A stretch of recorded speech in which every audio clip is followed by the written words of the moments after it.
Love books? So do we. Welcome to the Book Nook Cafe, where we uncover the latest must-reads, hidden gems, and everything in between. I'm Greg. And I'm Anne. We're coming to you straight from the cozy corners of the Book Nook Cafe, where the coffee is hot, the shelves are packed, and great conversations are always brewing. If it's trending on the New York Times bestseller list, you'll hear about it here. So grab your favorite drink, settle in, and let's turn the page together. Hey everyone, welcome back to From the Book Nook. I can't wait to chat about today's book. Me neither. Have you recovered from that wild ride we just went on? Oh, man, I'm still reeling. The Forest of Vanishing Stars by Kristin Harmel really got to me. Seriously, I didn't think I'd get so sucked into Yona's story. I know, right? I mean, from being kidnapped as a kid to roughing it out in the wilderness. That's intense. Totally intense. And that mysterious old woman who raises her, what's her deal? Exactly. She adds this whole mystical vibe to the story. It felt like stepping into a fairy tale mixed with harsh reality. Yes. The folklore elements blended with World War II history, such a unique combo. Agreed. And the forest itself felt like more than just background scenery. Absolutely. It was like a character in its own right, shaping who Yona becomes. Right, and speaking of Yona, her struggle with identity was so compelling. I couldn't agree more. Helping Jewish refugees, even though she's not Jewish, so powerful. Yeah, it really makes you think about how our choices define us. Exactly. Do you think growing up isolated influenced her empathy? Definitely. Being away from society's prejudices gave her a fresh perspective. She approaches people without the usual biases. But then again, those refugees were pretty skeptical of her at first. Oh, totally. That first meetup had me holding my breath. Same here. Harmel did an amazing job building that tension. She really did. And the way trust develops over time, it was so well done. Absolutely. Trust is such a key theme in the story. And it also gets into what makes a community. Yes, Yona finds a family she never had. It's heartwarming. Agreed. It added so much depth to her journey. By the way, what did you think of the historical aspects? You mean how it's based on real stories of survival?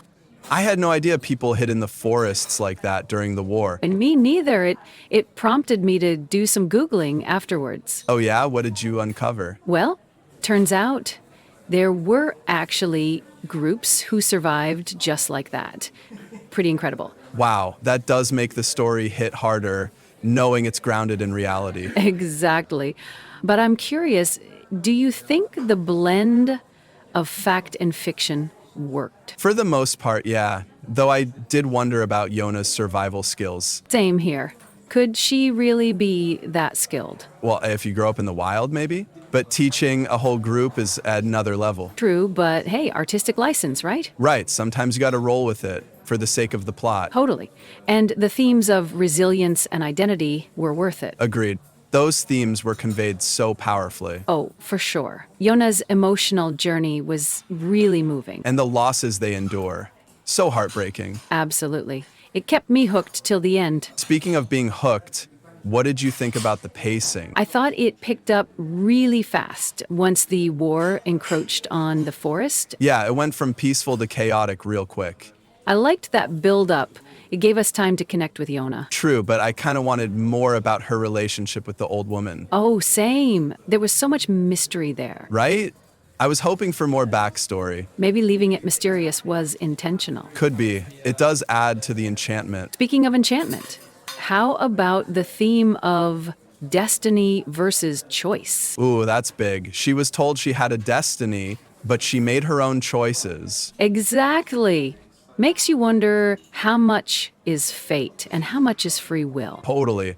And the others made choices too, to trust, to survive. Yes, it highlights human agency, even when everything seems hopeless. Absolutely inspiring. Definitely.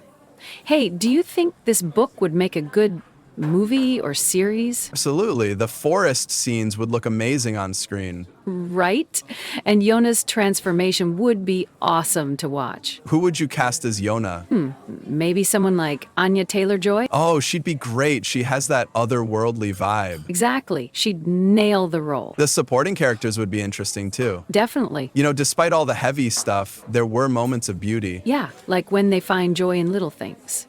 It shows how resilient people can be. Absolutely. Even in dark times, there's light. Couldn't agree more. So, overall, would you recommend this book? Without a doubt. Especially for fans of historical fiction with strong female leads. Same here. It's a gripping story that's both educational and emotional. Totally.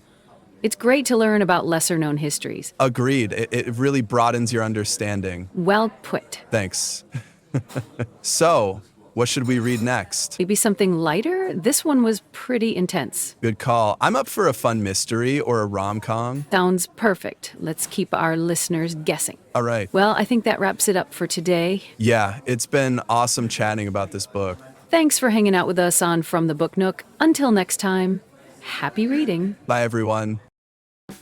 Well, that's a wrap for this episode of From the Book Nook. Be sure to like, subscribe, and share with your friends. If you're interested, our channel description contains links to the beverages we are drinking and some Book Lovers merchandise. We love having you here. Bye for now. See you next time.